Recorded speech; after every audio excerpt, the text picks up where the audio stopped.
I guess fashion it's like being an athlete. Personal style is it's an easy formula if you think about it. There's 5 fashion theories. There's color, print, texture, details, and shape. I bet you there's a lot in my closet that I don't even think about, but it's just there and it's just covering space. It's frivolous. Fashion always gets this fun word of frivolous, but to me, I'm like, it's not frivolous to spend a few minutes putting yourself first and deciding how you want to feel that day. When you meet a client for the first time, what's your mind thinking while you meet people? Rebecca, how are you? I'm good, thanks. How are you? How's my style? It's great. I love it. I can tell instantly that you were into sports. And how do you determine that? Honestly, it's the fabrication and the baseball lines, actually, that I was like, okay, into sports. So when you meet a client for the first time, what's your mind thinking while you meet people? So actually, the first time I meet clients is on a video call because I want them to feel comfortable with me before I even get to their closet. So the first thing that I'm doing is I'm actually being as hospitable as possible and being like, okay, how do I make you feel comfortable? Because they're already uncomfortable and they're meeting me being like, I hate my clothes, I hate my closet. She's going to help me, but then she has to come into my closet and then she has to see my closet. And then that's a big problem because then she's going to see that I have this thing that I haven't gotten rid of in 3 years. So I'm actually not thinking anything at all. I'm just sort of like, okay, what's the problem? How can I help? And let's make sure that we vibe. Things going. And how did you get into, so tell me a little bit about your business. So I'm a personal stylist in Ottawa. So I do closet edits and I do personal shopping. I got into it because I have a background in fashion design. So I have education in the fashion, like making clothes. And I spent 8 years building clothing and building my brand as a clothing wear brand and actually focusing on women with an athletic body shape. Okay. So it was ready to wear for women with an athletic shape. And there was a flood that happened in Ottawa not too long ago, and I transitioned from making clothes into working in people's closets, really because people started asking me. And then I noticed that, oh, this is actually a problem. People are not explaining clothes. And I always structured my business as, I'm going to help you right now, and I want to make sure you have all the tools so that we can continue to do this when I'm gone, when I'm back to doing my own clothing brand. And I just never went back to my clothing brand. But I still kept the whole, like, this should be a replicatable process for you. And it's crazy because I never knew that it was a problem until I got older, where it's like, I do not like going into my closet and picking my clothes and getting ready. It sounds like it's across the board. It's across the board. And it only really manifests as a problem as an adult, because that's when, like, if we look at kind of your life in your teens, you're like, I just want to wear what my friends are wearing. I want to wear what's cool.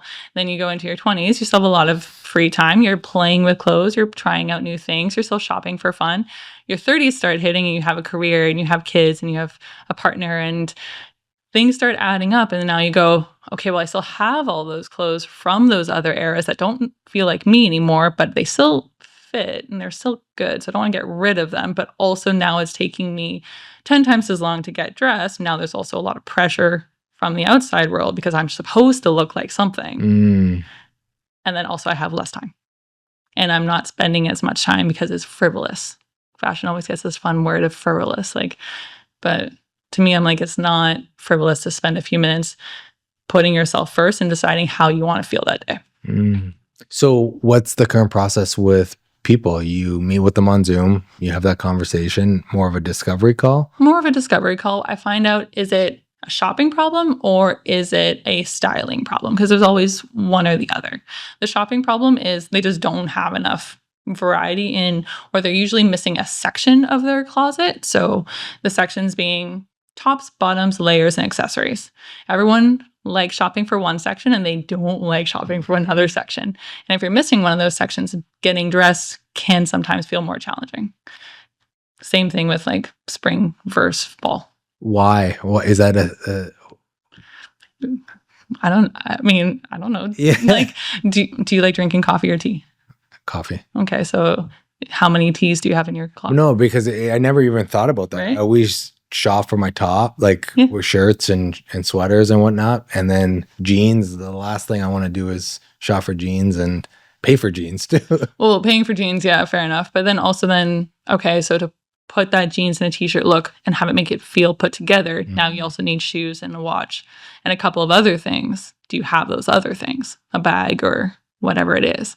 And people sometimes forget about the extras that go along with it. So when they're okay, so that's the shopping. So that's the shopping. And then the styling is they have way too much clothes and now they're overwhelmed and they just don't know how to put things together properly or properly for them.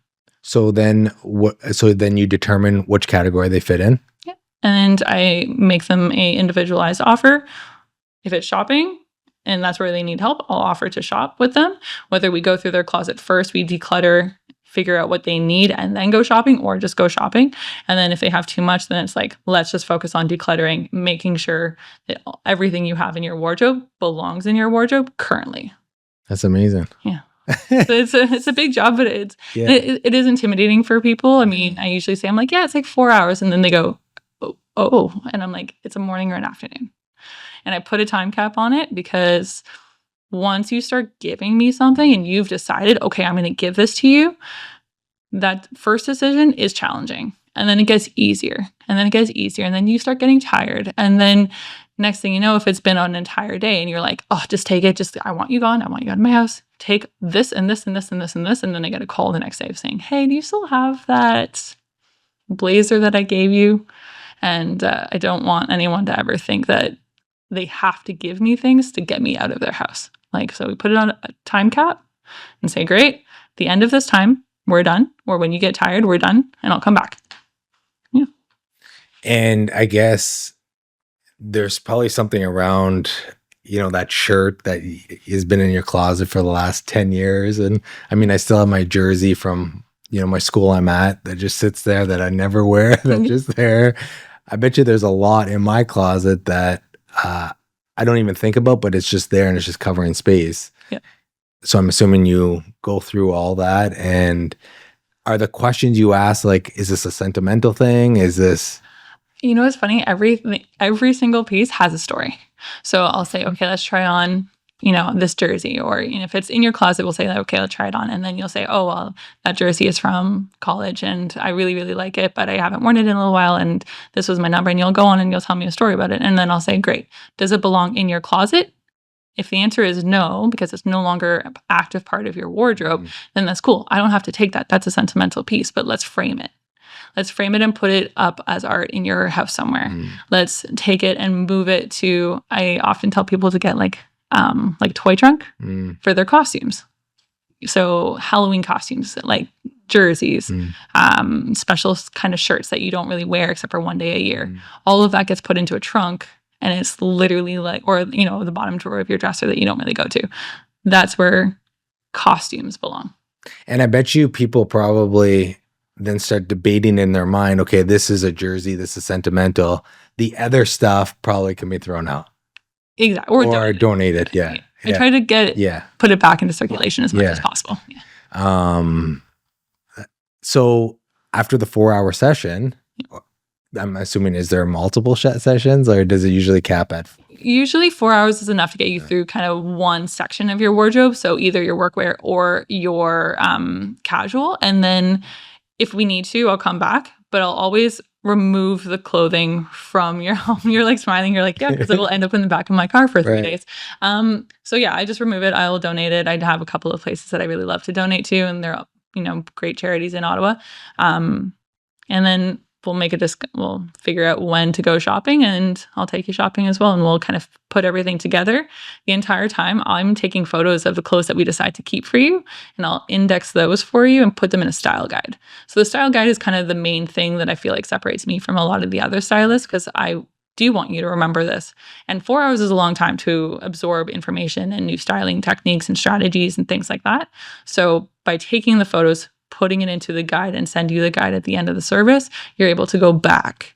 So if we talk about layering, but it's in the middle of summer and you're not going to spend the summer layering, when it comes to October, you can open the style guide and go, oh, that's right. That's what she said about layering. It's building. Okay, cool. So this is how I'm going to build this. And there's going to be a few outfit ideas already in the style guide for you. Do you know their style before they know it, type of thing? Almost all the time. Yeah. So the personal style is it's an easy formula if you think about it. There's 5 fashion theories. There's color, print, texture, details, and shape. everyone has one or two that they like the best, one that they absolutely despise, one that they're like, absolutely not, don't come anywhere near me with that. Then they have the aesthetic, and that's the lens that we look through everything through. And then you have a gender lean. And if you can lean more feminine, you can lean more masculine. When you put all three of those together, that is your personal style. And it doesn't necessarily have a one word answer. It's not like, oh, your style is athletic. It's like corporate with an athletic kind of twist with a clean kind of style. Like there's a bunch of different style words that we kind of string together to make it make sense for each individual person. And when does that conversation happen?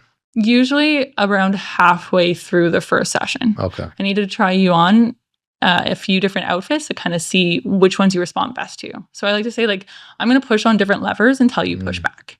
So if we're trying to figure out if color is your thing and you really light up with color, I'm going to give you the most colorful outfit in your closet.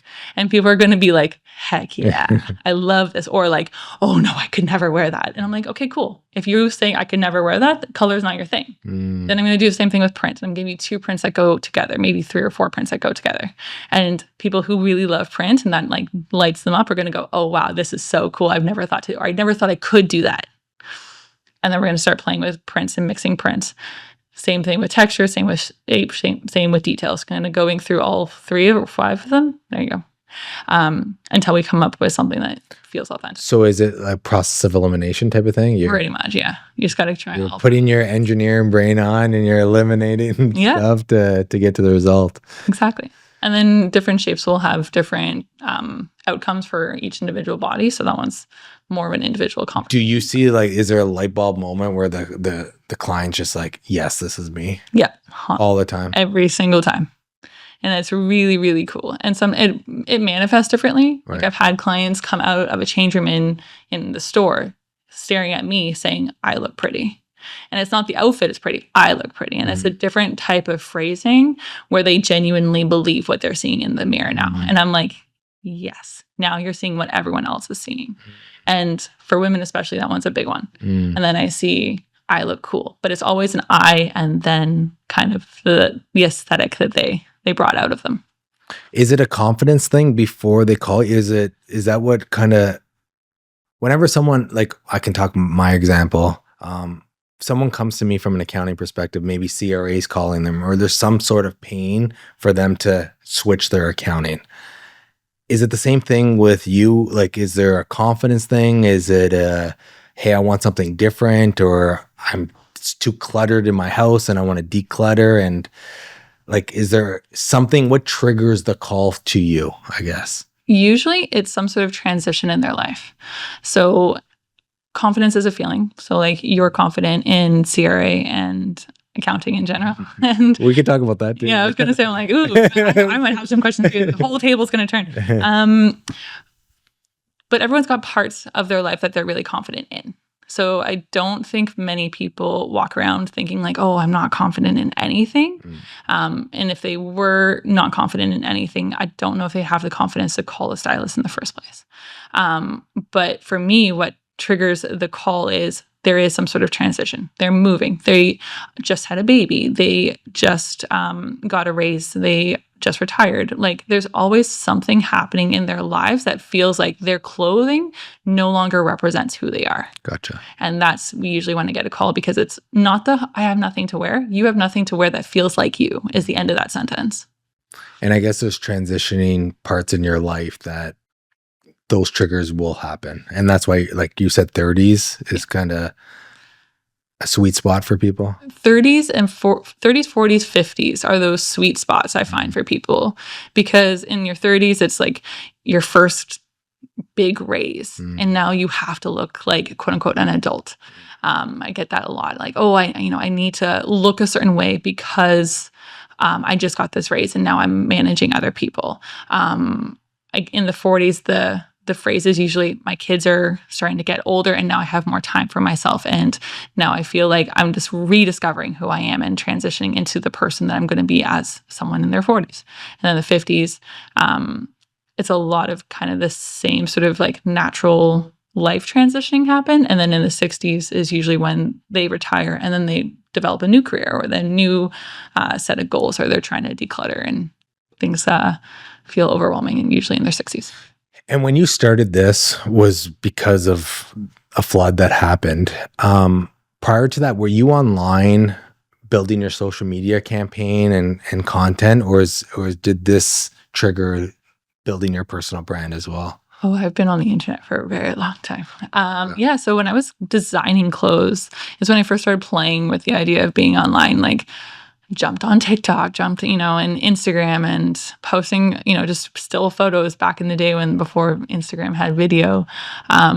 And so I learned the different tools of Instagram and TikTok and all of those things. I don't think I started thinking about my content in the fact that like I am a content creator and I have to create content, if only for the reason that I want people to understand there are other options and there is a better way to understand how to get dressed. And I can reach a wider variety of people that way.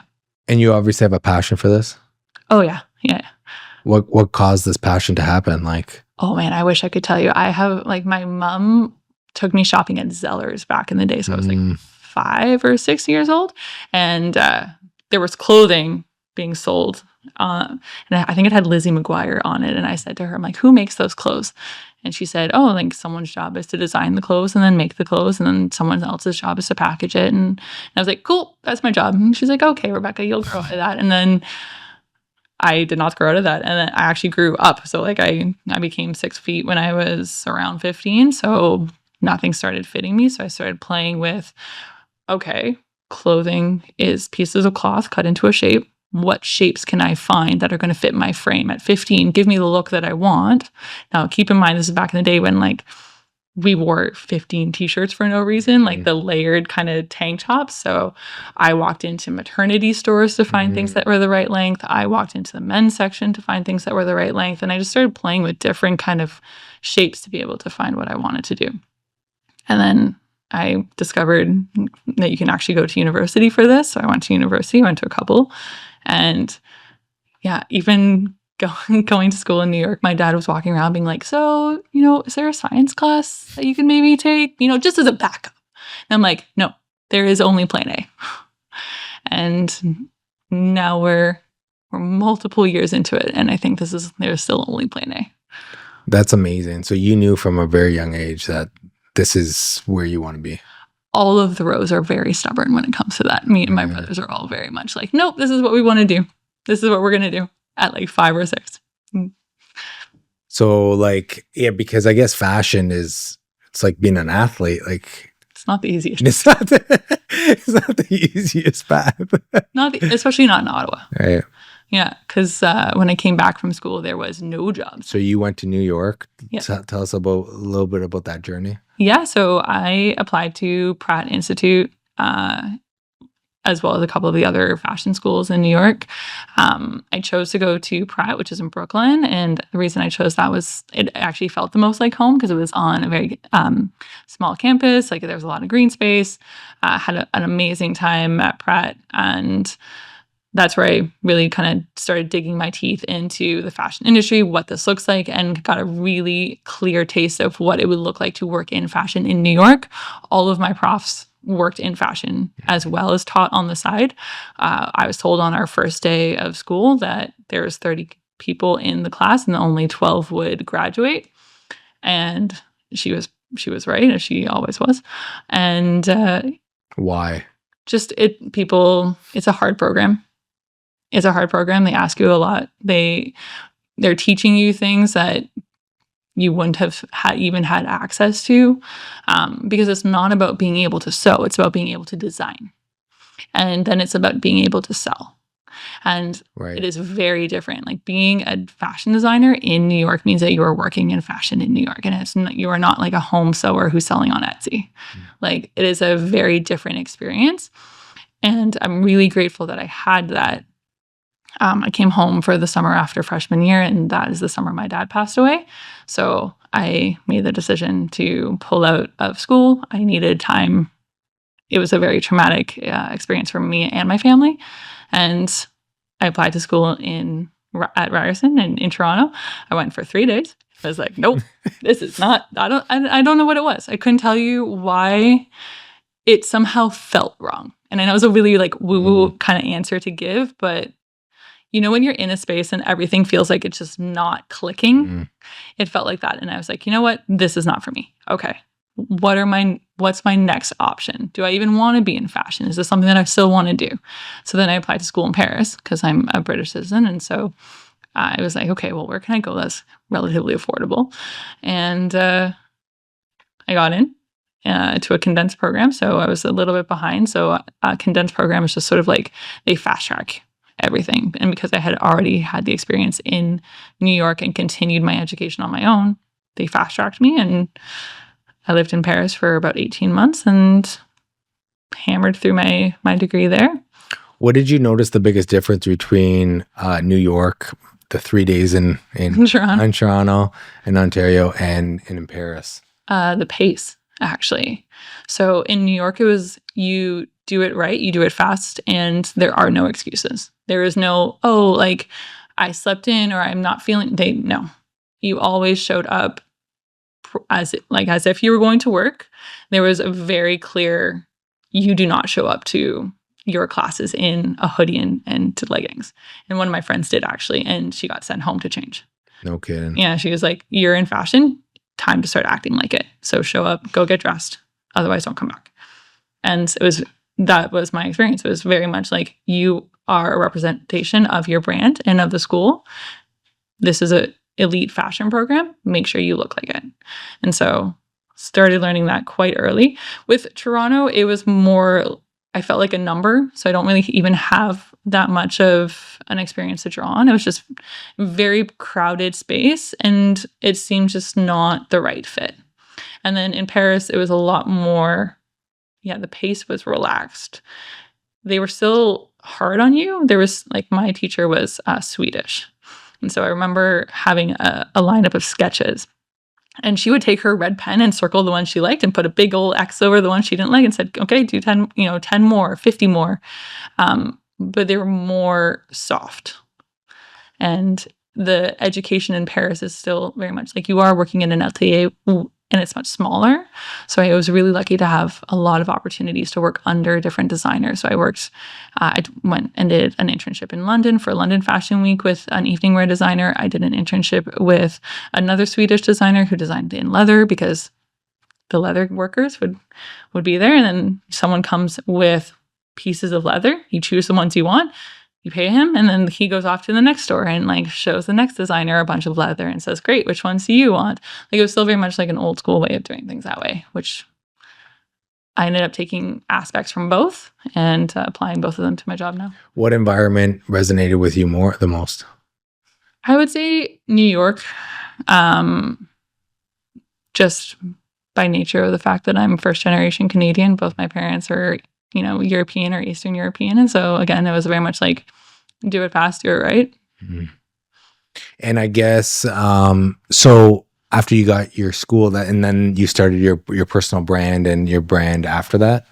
So actually I started working at Clothes by Muriel Dambray. It's a store actually still around in Westboro. She does beautiful locally made clothes, right there in Westboro. And I was working there as a cutter. So a cutter is someone who literally rolls out the fabric and they bring the pattern pieces down and it's kind of like a little saw and you cut around the pieces. And so I was working there for a bit of time doing that. And then from there, I actually started working in hospitality. So I was working as a server for 10 years. And it's so interesting because I'm at the time I feel oh, wow, this is stalling my growth. I need money, but why am I doing this? And now full-time entrepreneurship, I'm oh, thank goodness I know how to sell, because that's a skill you don't learn in fashion school and creative school. And when you talked about New York and you talked about designing plus selling, that's two completely different parts of your brain. Oh, and completely different skill sets. Yeah. And a lot of my friends and coworkers, colleagues that I have who are still in fashion, they have a hard time selling. They're yeah, you can buy it if you want to. And I'm no, not if you want to. Buy now. Otherwise, how are you going to pay your rent? Right? So it is a different set of skills, but I'm glad I had both, even though at the time I was I was beating myself up constantly. But I also started learning how to use clothing as a tool. I worked at one of the busiest bars in the market for a long time. And I'm really grateful that I understood that if I walked in wearing men's clothes, people would interact with me differently than if I wore women's clothes. Right. And I worked at a bar in the early 2000s. I'm going to let you guys, think about what that means. But like, no one ever grabbed me. No one ever touched me. I never got babe. I got man. Hey, man, what's up? Hey, man, what's up? I'm like, great. Perfect. I can be your man. I don't care. Better than getting, hey, babe. So actually, there's the story where I walked in right after a fashion event and I was in a full tight lace corset. Like my friend put me in a corset because she needed me to walk for some fashion event. And I walked up to the bouncer because I was like, hey, I'm going to run in. I'm going to grab my paycheck really quick. And the bouncer stopped me and said, sorry, ma'am, you got to go wait at the back of the line. And I looked at him dead in the face and was like, you're going to be so fired if you don't let me I'm running in, man, to grab my paycheck and I'm leaving. And he looks at me, he's like, Bex? And I'm like, yes. He's like, but you look like a girl. And I was like, yeah, man, it happens sometimes. And so I ran in, grabbed my paycheck, left. And the entire staff was just staring at me like I had 3 heads being like, I didn't know you could look like that. And I'm like, well, here we are. So then after the serving career, you started the business, the first business? Well, actually, I started my business like during the serving career, which is great because I quit serving like in 2019. So, and that was you're serving. I mean, that business was to sell to other design companies, individual, or did you have an online platform? Like, what was it? So I was selling clothing direct to consumer and wholesale. So in 2019, I didn't have a rep yet. It was only online Shopify, selling direct to consumer. And then it wasn't until 2020, at the end of COVID, I ended up getting a rep who had Western Canada, and I was selling to stores in Ottawa, surrounding areas, and then out east. Was that tough? Which part? The like wholesaling part? Yeah. Wholesaling is like playing football. Like you kind of got to be used to getting knocked down a bit. Yeah. And if you take it too seriously, then it can get really tough. And if you compare yourself to everybody else, yes, it can be really, really tough. But it's like that with every business. And being in Ottawa, was that helpful or not helpful from a design perspective? Oh, it was immensely not helpful. Right. Because you're far away from all of the manufacturers. You're far away from anyone else in your industry. So everything that you have questions about, you kind of got to go online and be more online than I think anyone who's likes working with their hands really wants to be. And it would have been a very different conversation if I had decided to move to Toronto or Montreal. Those are the 2 fashion hubs in Canada? And Vancouver. Yeah. Yeah, because I bet you people maybe took you less seriously too, coming from Ottawa, or? They saw my fashion background and my education, and so that garnered me a lot of respect in the industry as well. And I also didn't really let them treat me with not the respect. And I don't mean let them, like I wasn't about to bully them, but I always showed up on time. I always showed up with a proper line sheet and a lookbook, with all of my flats were completely accurate. I started working at Richard Robinson Fashion Academy, so I had that name under my belt too. There's things along the way that are indicators of, oh, no, she knows what she's talking about. Yeah. And I was always able to talk the talk. Like I would never go into anything unprepared. Right. And why I say that is even myself going from Ottawa to Toronto and then being in that environment, it's a close-knit environment, entrepreneurial environment where everyone knows everyone because they go to the events. And then I'm from Ottawa and like, hey, who are you type of thing, where you definitely have to explain your merit more at the beginning than just jumping into that community. So then the flood happens, and the same flood that ruined your business, or the clothing, the stuff in your business. Yeah, I mean, I was affected by that in my individual house, where it was just a power of rain that just came down, and our sump pump couldn't keep up with how much rain was coming down. Oh, and you even had a sump pump. Yeah. I did not. Okay. So it was rain up to my knees, and everything got destroyed. And I'm, sitting there watching as the rain comes up. Yeah. And I'm like, your brain kind of goes into this thing being like, what's happening? And then also, oh my goodness, what do I do? So everything I possibly could save, I did, but, can't save everything. And I mean, I'm not gonna lie, I cried for a long time. There was like, we were living in a hotel for 6 months, and for the first kind of week and a half, I was just like, cool, I guess like this is the universe telling me, not to do this.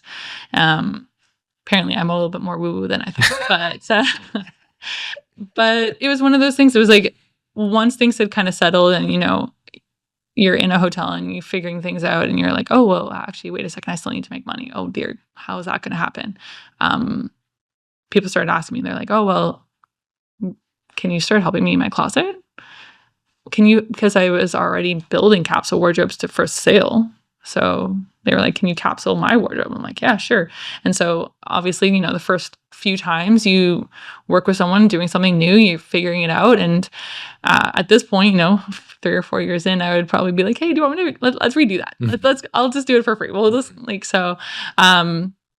but I started developing language around how I wanted to talk about clothing and really get into, no, you don't need a body type. No, you don't need, a color analysis. Now, you don't need any of these marketing buzzwords. You just need to understand the math. And the math is actually pretty simple when you look at it. Like, don't cut things off at your joints. You know the colors that you like. And here are the proportions that look best on you. It's more honestly about fit. People have a harder time with fit and like how to put things together and make it feel intentional. And once you figure out all 3 of those, then you're gold. You don't need anything else. When people were asking to look at their wardrobe, was there a business model that you researched that was like, this is what or did you just invent it? Like, the first time someone asked me to go through their closet, I was like, yep, sure. I need $300. That'll do. Let's do that. And I was just like, that's how it kind of happened. I was just like, oh, okay, I need to buy groceries. And then that's what it costs. And then I started doing it more and was like, oh, this takes a long time. Okay, maybe not that much. And then like, oh, well, maybe this actually is a business. Maybe I should do it this way. Maybe I should start looking at other people in the industry. What do they do? Okay, well, I don't want to do it that way. But, you start kind of figuring it out. And, the first year and a half of my business, my website still said Rebecca Rowe, fashion designer, at, in all of the online, meta tags and all of like hidden pages that were still active. And, you could still like join my wholesale email list. And I was like, oh, I got to clean this up now. So, it took me a little bit of time to say, this is actually what I want to do. And I'm going to go up. Were you making money on the other business or that was completely shut down? The other one was completely shut down because the flood happened in August. Not only did I lose my fall stock that I was about to deliver, but I also lost my spring samples. So I would have been out an entire year and my patterns were gone. So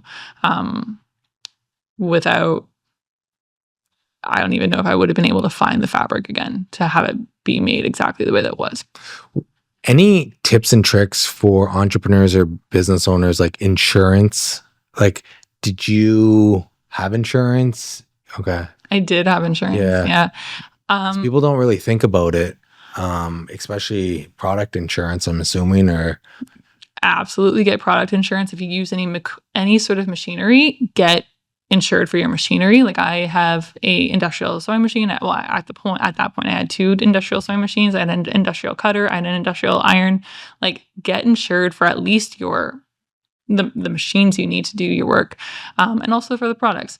I will say the insurance had a hard time placing my business. That being said, the patterns that I had spent years and like hours and hours perfecting and shifting were valued at the same amount as patterns from a store. So, $7.99 per pattern. And I was like, oh,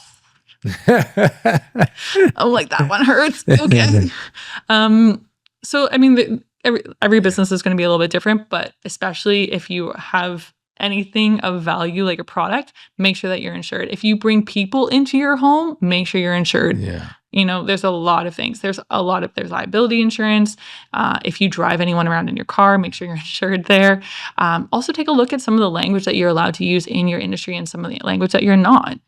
I am a stylist, and one of the things that's very popular in common language is retail therapy or fashion therapy. Right. That is not illegal. Like it's not super allowed in Ontario. You cannot call yourself a fashion therapist unless I have a therapy degree. I don't know what the right word would be, but so be careful with the language and all that. And yeah, because you're out 6 months, a year, if you wanted to go back to it. I mean, that's a year salary. That's a year product. That's It's a lot. it's a lot. Yeah.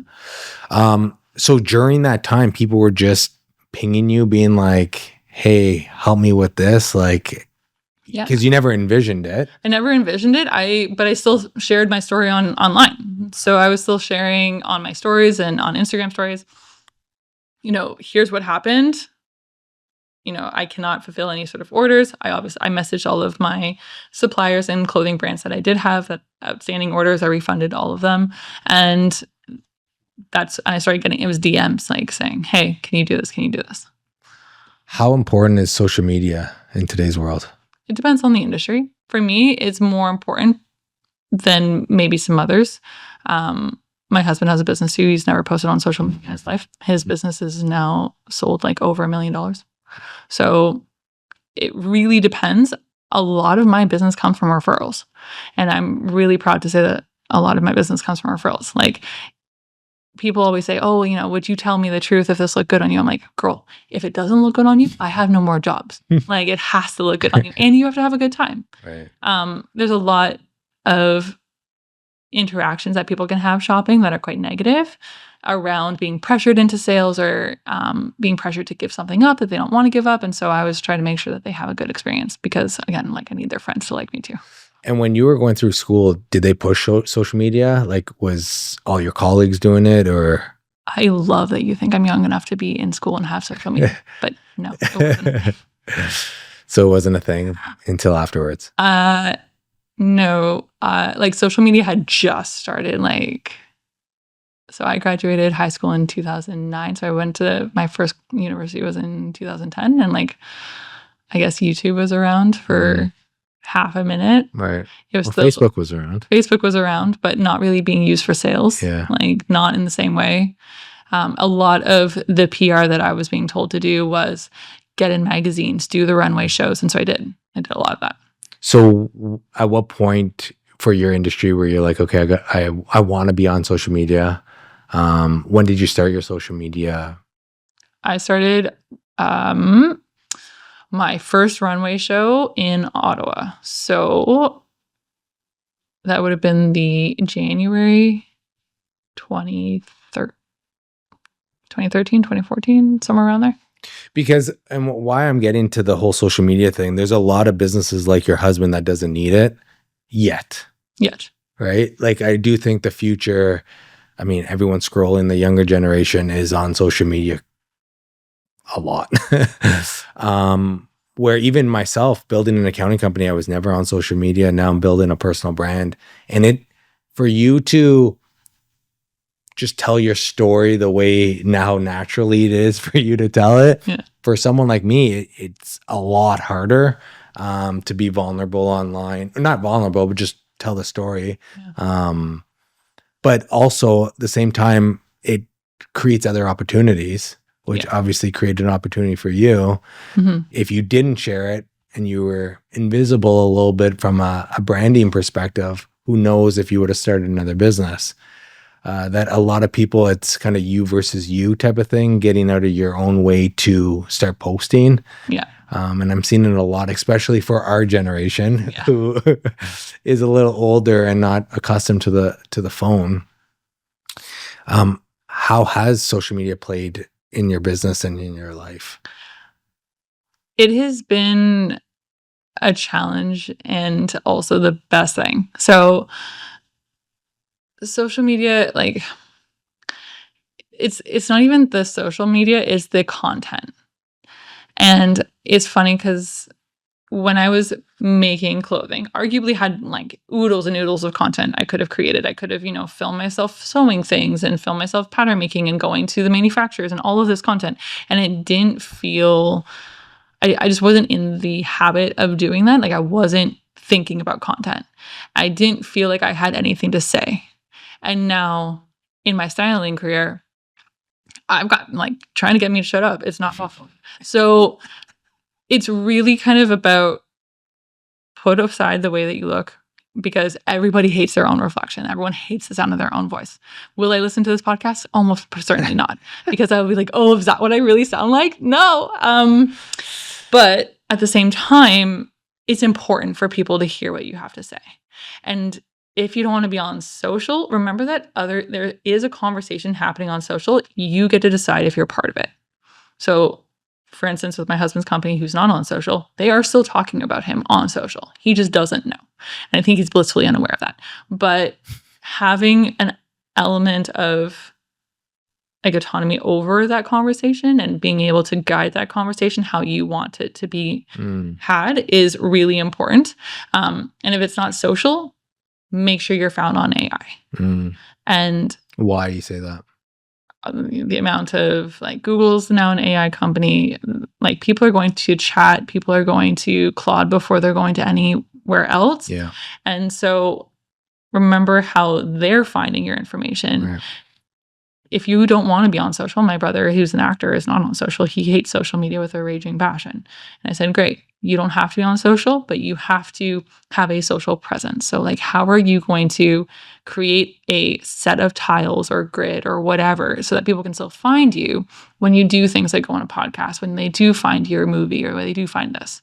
So how do you want to have a presence online? Doesn't necessarily have to be socials, but it does have to be something. And find something that feels the most authentic. There's so many different types of social. You can do audio, you can do written, you can do video, you can do photos. Like, just find a medium that you like that doesn't feel as hard, and you're good. Yeah, that resonates with me because doing a podcast resonates with me because I'm a very curious type of person. I just love people's stories where then I can actually tell my story too versus tell it in a one-to-one. I find it a lot harder than a one-to-many.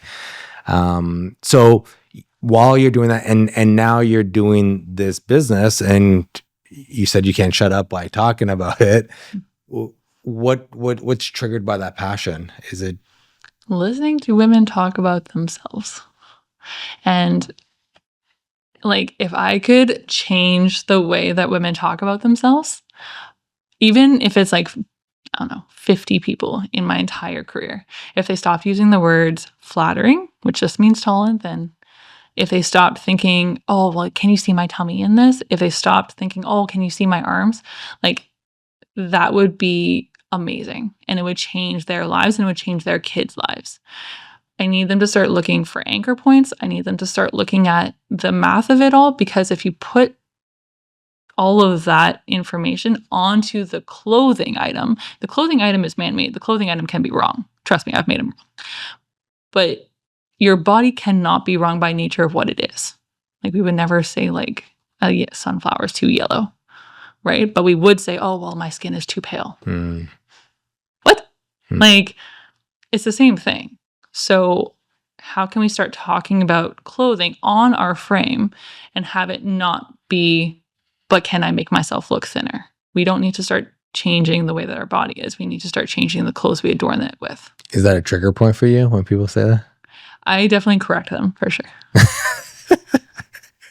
But I've also had people, like, I was walking down the street and I had someone, she walked by me and next thing you know, she yelled at me and she's like, I found my anchor point. And I'm like, what? Wait, what happened just there? I'm like, were you talking to me? And I turn around and I'm like, wait, and I ran back to her. Like, I full on, like, and like I said, I'm 6 foot tall. And like, I ran up to this like small woman. I'm like, please tell me exactly what you said again. She's like, I would look for my anchor. And for the first time, I wasn't looking at my tummy. And did you have to do that for yourself first before you do it for others? Is that like when you talk about the 6 foot, being at 15 years old, was that a pivotal point for you from a confidence perspective? I always got corrected. I wasn't allowed to say that I wasn't allowed to say like, oh, I look fat or whatever. I mean, I still did because like I'm a millennial. But who corrected you? My mom. Oh, okay.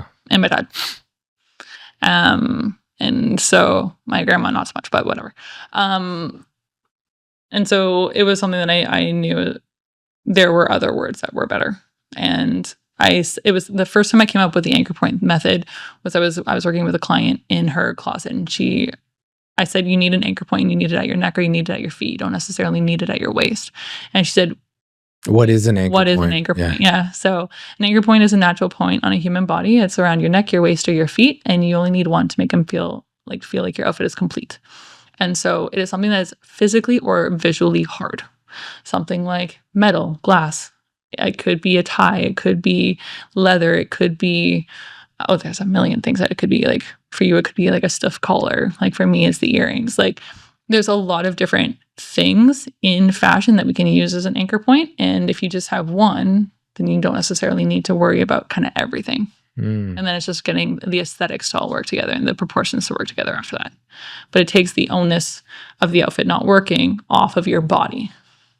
And so while you're doing the discovery, you're also doing coaching in some degrees of... In some degrees, but usually on a discovery call, I'm like letting them come to me with they can talk however they want. They can, and hearing how they talk about themselves and about the clothing that they have, I'll know kind of what is the issue.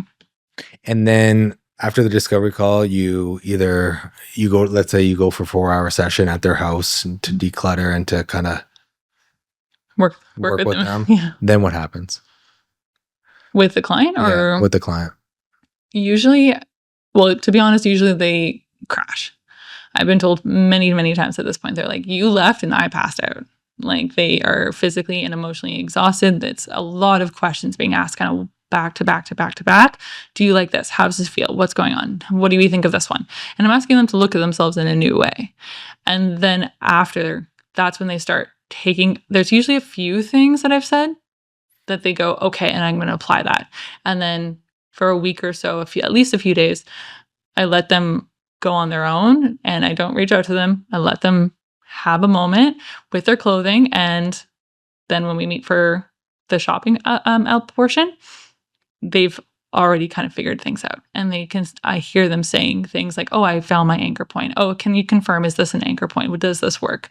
Oh, if it looks good in nature, it will look good on you. So I put these two colors together. Little things like that. And this is awesome because you let them kind of sit with those feelings. Yeah. And they probably come to their own terms with different things that you probably talked about. Yeah. Do you set up when you go on the shopping, the shopping spree, I guess? Sure. Do you set up a budget with them beforehand, or like what's the financial? I set up 2 budgets actually. Okay. So first one is I want to know what your overall budget is, and I'll give them an idea. So, if we say, oh, we need shoes, we need a pair of jeans, and we need a couple of other things, a good budget would be between $700 and $1,500 or whatever the case is. And they say, okay, my budget is usually around X. I'm like, okay. Then I will say, where is your absolutely not point with a certain item? So for instance, with a pair of jeans, very common, they can go from $20 at Walmart to $1,500. Where's your comfort level and with buying a single pair of jeans? And sometimes people will say $200, which is always usually a stretch goal if they're telling me that. And I'll push them to be like, okay, so, we can get probably a better one for $300 or something, but I won't push them way past that at all. I'm going to let them be comfortable where they're at, because it'll be next year or the year after when they need a new pair of jeans that now they've seen how much wear they get out of that, and they'll naturally push themselves. I'm not a retail sales person. Like, I don't work for any of the stores that I take people to. It is not my job to sell my clients their products at whatever price point. So I let them inch their way there. And if I push them into something they're not comfortable with, that $500 pair of jeans is going to sit in their closet, same as all the rest of them did. So, and I've seen this happen because I was working with a client and she only had color in her wardrobe. Like only color, like bright colors. And it was the most happy wardrobe I think I've ever seen. And I said, okay, well, what about the color black or, darker browns, things like that? We can kind of get you some more quote unquote neutrals. And she said, nope, not going to do it. I'm like, okay, cool. Then we're not going to do it. I'm only going to take you to the bright, colorful options and we'll figure that out. I ran into her a couple of weeks ago and she was wearing a black button-up dress or button-up shirt with vibrant, still colorful, still fun prints. And I said, oh, look at you wearing black. And she said, yeah, I'm starting to experiment. I'm taking the education that you gave me and I'm starting to experiment and I'm growing within my fashion wardrobe or experience. And seeing that growth means that what I'm doing is working. And when you go shopping with them, is it one outfit that you're particularly going to get them, or is it multiple outfits? When we go through their wardrobe, I'll be making a list of things that would make them getting dressed easier, and I'll go in with a shopping list. So sometimes it's one outfit, sometimes it's shoes, like they missing an entire category. Sometimes it's a couple of things here and there, but oftentimes it will fit into one of those categories and we're just shopping for that category.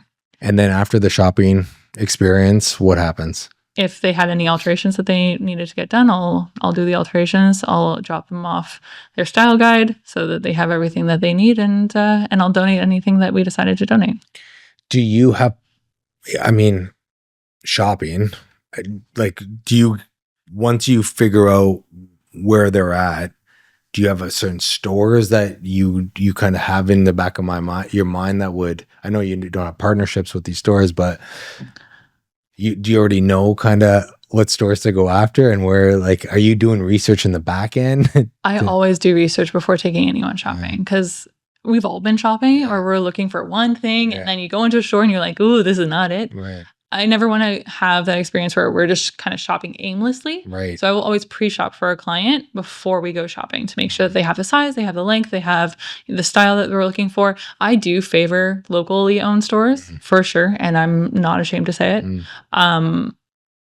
You can find things that are less trendy in locally owned stores at a very reasonable price point. Like if you go shop at Aritzia, you can shop at Stunning in the market. Like they're kind of the same price point, not the same aesthetic. And taking people into these smaller boutiques means that because they're less trendy, we're more often going to find the things that they actually want. It's going to feel more unique, and it's going to feel more edgy and more cool a lot of the times, or it's going to feel like they're finding something that was missing. Because a lot of times I hear, oh, I don't want to look like my sister, my coworker, my mom, like all of these kind of words that pop into their head. Taking them shopping locally means that there's just more options available. And then after that experience, do they come back to you in 6 months, a year, or is it they're... I've had a few of them come back for an update. The update is kind of the Elevate Light. So if the Elevate is where we do your closet and then go shopping on 2 separate days, the update is one day where we're more like shopping your closet. We're not actually going through and decluttering everything. We're just, here's a few more outfits for this season. Here's some strategies that you can use this season. And then we'll go shopping that afternoon and we'll give you a little bit of an update. I have never had someone work with me more than twice. Okay.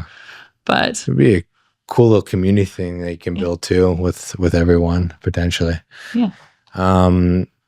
Well, thank you so much for coming. My pleasure. Is there anything that we missed that you'd like to mention?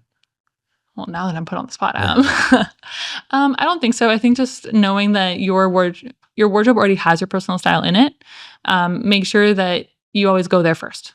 That's what I was saying. And we have one last thing, a closing kind of tradition. If you left a sticky note on your first laptop before you ever got started, what would it say? Do it before you're ready. And where can people get a hold of you?